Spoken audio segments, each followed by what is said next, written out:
Bismillahirrahmanirrahim. Assalamualaikum warahmatullahi wabarakatuh. Perkenalkan, kami dari kelompok 4 mata kuliah Konseling Dewasa dan Manula. Di sini kami akan memaparkan tentang problematika masa pensiun dan manula yang berhasil. Sebelumnya, saya Tia Fitriana Rosa Fajriya sebagai moderator dan akan memaparkan sedikit tentang masa pensiun. Menurut Parkinson, masa pensiun merupakan suatu keadaan di mana seorang tidak lagi bekerja secara formal pada suatu perusahaan badan komersial yang terorganisasi atau dalam pemerintahan karena mencapai batas usia maksimum yang ditetapkan. Kemudian, keberhasilan di hari tua tergantung pada kepuasan kebahagiaan, yaitu menyangkut penerimaan, kasih sayang, dan prestasi.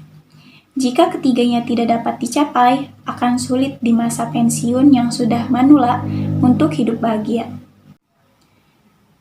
Untuk lebih jelasnya, kita akan masuk kepada pemateri pertama, yaitu Saudari Elsifa Aulia Latif, pemateri kedua yaitu Saudari Lina Nafisah, dan pemateri ketiga yaitu Saudari Nia Alfiani Maulada. Pada masa pensiun, beberapa orang tidak mampu untuk menyesuaikan diri, bahkan beberapa orang akan mengalami penurunan harga diri. Datangnya masa pensiun dapat menimbulkan permasalahan karena tidak semua orang siap untuk menghadapinya. Nah, ketidaksiapan ini dalam menghadapi masa pensiun umumnya muncul karena ada kekhawatiran tidak dapat memenuhi kebutuhan tertentu setelah pensiun tiba, yang berakibatkan paling buruk pada masa pensiun itu belum siap menghadapi adalah bisa mengakibatkan depresi dan bunuh diri.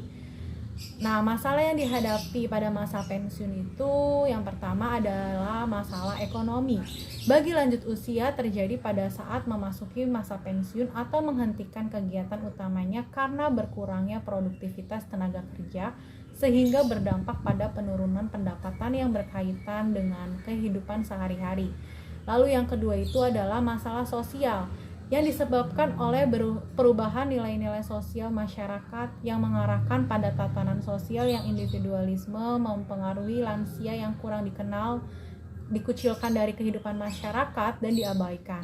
Lalu yang ketiga itu adalah masalah kesehatan. Usia lanjut itu berhubungan dengan fungsi fisik yang buruk dan lebih rentan terhadap penyakit yang memberikan layanan medis oleh orang-orang di sekitarnya.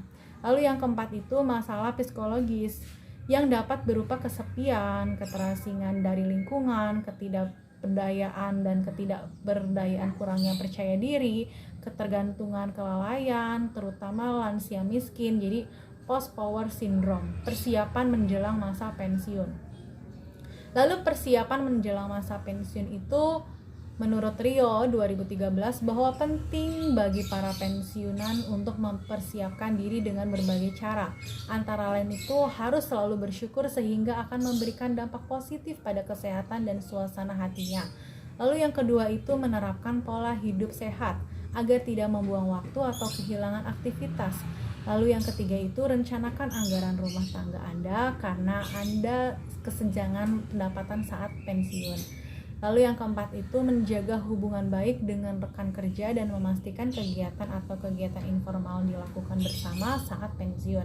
Lalu yang kelima itu diharapkan dapat mengisi waktunya dengan kegiatan spiritual dalam sosial, rangka memperdalam sisi spiritualnya, membawa kedamaian dan ketenangan spiritual lainnya. Jadi ketika seseorang mendekati masa pensiun itu, mereka membutuhkan dukungan sosial dari keluarga, teman sebaya, dan instansi pemerintah untuk membantu mempersiapkan masa pensiun yang direncanakan dan menghindari konflik dan persiapan yang tidak memadai yang mengarahkan pada kecemasan dan depresi yang berlebihan. Baik, selanjutnya saya akan menjelaskan tentang kegiatan positif pada masa pensiun. Masa-masa setelah pensiun dari pekerjaan adalah saat yang tepat untuk beristirahat bagi para lansia. Berikut adalah beberapa kegiatan positif yang bisa lansia lakukan saat masa pensiun. Yang pertama, menjadi sukarelawan. Yang kedua, meneruskan hobi. yang sempat tertunda. Yang ketiga, membuat rutinitas sebagai kegiatan yang baru setelah pensiun. Yang keempat, mempelajari hal yang baru. Yang kelima, melakukan olahraga. Yang keenam, meningkatkan sosialisasi dengan orang lain. Dan yang terakhir, menikmati banyak waktu di rumah bersama keluarga. Sedangkan menurut Budiarti 2010, terjadinya penuaan yang sukses karena terdapat beberapa faktor yang saling berkaitan, yaitu pertama, faktor fisik dan kesehatan. Pola hidup yang sehat akan membuat keadaan fisik dan kesehatan lanjut usia tetap terjaga. Yang kedua, faktor aktivitas. Lanjut usia mampu memanfaatkan waktu luang mereka dengan melakukan aktivitas-aktivitas yang disenangi, seperti aktif di kegiatan lingkungan, membantu anak-anak belajar mengaji, ataupun menjadi guru les, akan membuat lanjut usia merasa masih berguna baik untuk dirinya maupun orang lain. Yang ketiga adalah faktor psikologis.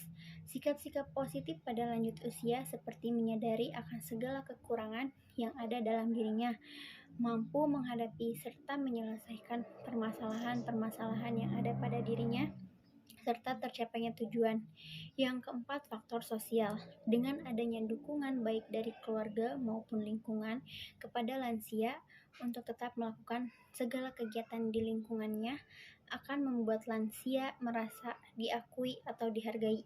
Yang kelima adalah faktor religius. Rutinitas yang dilakukan lanjut usia untuk menjalankan ibadah serta mengikuti kegiatan keagamaan merupakan salah satu bentuk adanya keyakinan yang kuat akan campur tangan Tuhan atas apa yang diperbolehkannya dalam menjalani hidupnya. Sekian, terima kasih. Baik, selanjutnya saya Nialpiani Mamedah akan memaparkan materi tentang kepribadian, kepuasan diri, dan kebahagiaan masa pensiun dan manula.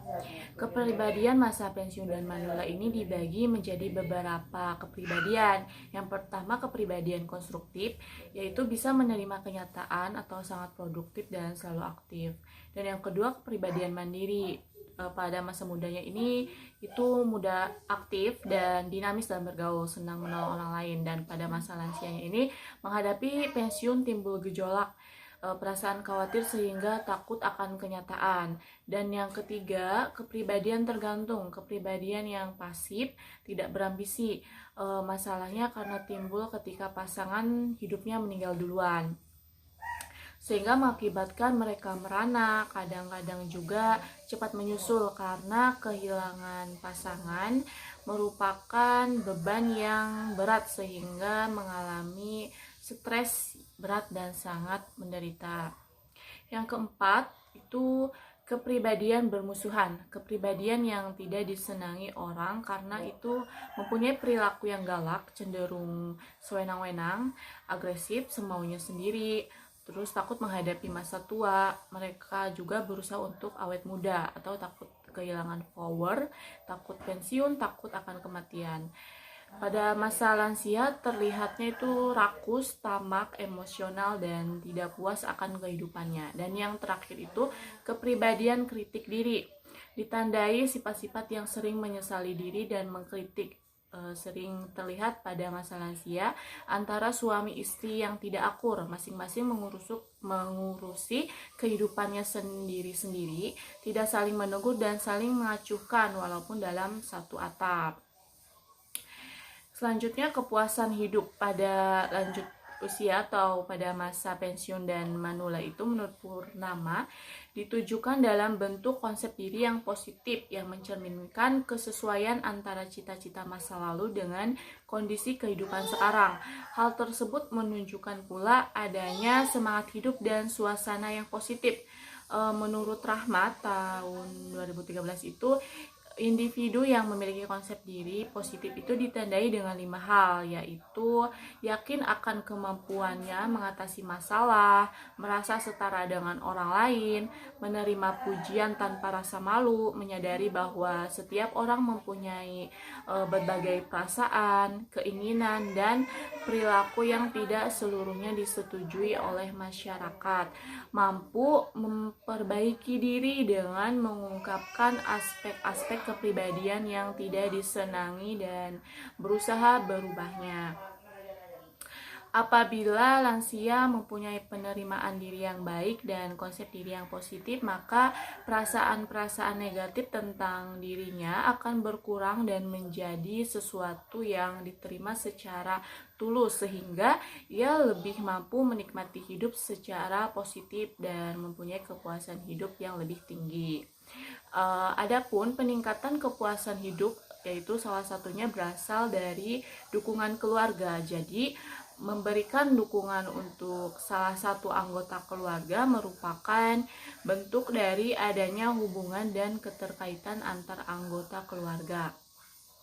Menurut Kunjoro juga, dukungan keluarga itu adalah komunikasi verbal maupun nonverbal, saran, bantuan yang nyata atau tingkah laku yang diberikan oleh orang-orang yang memiliki keterkaitan di dalam suatu lingkungan berupa kehadiran ataupun hal-hal yang memberikan keuntungan secara emosional.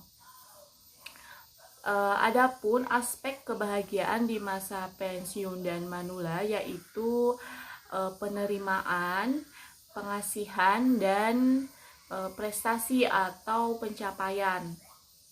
Nah, penerimaan kebahagiaan itu lebih merupakan masalah bagaimana memandang keadaan diri sendiri, bukan menginginkan keadaan orang lain. Dalam hal ini itu bagaimana lanjut usia dapat menerima keadaan, menerima perubahan yang terjadi dalam dirinya, dan dapat bersyukur atas apa yang telah diperolehnya pada saat ini, sehingga masa pensiun dan manula dapat diterima oleh orang lain dengan baik pula. Yang kedua itu pengasihan atau kasih sayang. Pengasihan bisa disebut juga dengan kasih sayang. Horlock mengemukakan bahwa cinta merupakan hasil normal diterima oleh orang lain. Hal ini menekankan bahwa bagaimana lanjut usia tetap menunjukkan rasa cinta kasih dan tetap merasa dicintai oleh pasangan yang masih hidup, anak-anak atau keluarga yang lainnya termasuk teman lama. Dan yang terakhir itu prestasi atau pencapaian. Hal ini berhubungan dengan tercapainya tujuan seseorang. Tujuan dalam hal ini bagaimana lanjut usia merasa puas dengan apa yang telah diraihnya dan dicapainya pada saat ini, baik secara finansial maupun apa yang dicita-citakannya pada masa usia sebelumnya, dan juga menunjukkan lansia masih mampu berprestasi dan merasa bangga dengan prestasi yang dicapai serta orang-orang lain menghargai prestasinya. Selanjutnya, materi tentang menghadapi kematian yang husnul khotimah.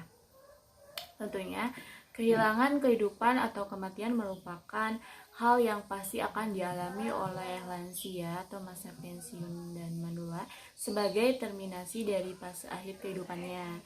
Setiap makhluk yang bernyawa pasti akan mengalami kematian seperti yang tercantum dalam Al-Quran surat Al-Ankabut 57, yakni tiap-tiap yang berjiwa akan merasakan mati. Kemudian hanyalah kepada kami kamu dikembalikan. Menjelang ajal adalah bagian dari kehidupan yang merupakan proses menuju akhir.